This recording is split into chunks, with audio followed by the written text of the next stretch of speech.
الحمد لله الذي وكفى وسلام على عباد الذين اصطفى أما بعد فاعوذ بالله من الشيطان الرجيم بسم الله الرحمن الرحيم لقد كان لكم في رسول الله أسوة حسنة القرآن وقال عليه الصلاة والسلام بلغوا عني ولو آية أو كما قال النبي صلى الله تعالى عليه وسلم.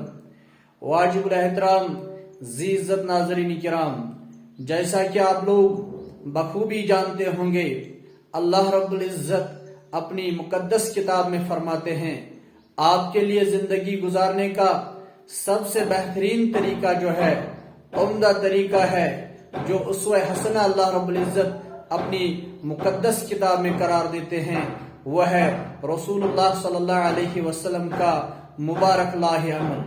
جو عمل محمد رسول اللہ صلی اللہ تعالی علیہ وسلم اس دنیا میں گزار کے چلے گئے ہیں، ہمیں بھی وہی اپنانا ہوگا. تب جا کر انشاءاللہ دنیا میں بھی ہم کامیاب ہوں گے اور کل کو ہم آخرت میں بھی کامیاب ہوں گے. اللہ رب العزت فرماتے ہیں لَقَدْ كَانَ لَكُمْ فِي رَسُولِ اللَّهِ أُسْوَةٌ حَسَنَةٌ.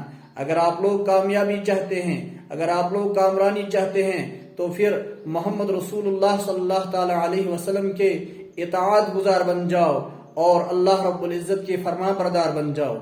اللہ رب العزت کے سامنے یہ ماتھا ٹیکو، اور طریقہ ہے ٹیکنے کا جو سکھایا ہے جناب محمد رسول اللہ صلی اللہ تعالی علیہ وسلم نے. اس لیے ڈاکٹر علامہ اقبال ایک جگہ پہ فرماتے ہیں کہ محمد سے وفا تو نے تو ہم تیرے ہیں، کہ محمد سے وفا تو نے تو ہم تیرے ہیں، یہ جہاں چیز ہے کیا اللہ و قلم تیرے ہیں. آمین آمین یا رب العالمین.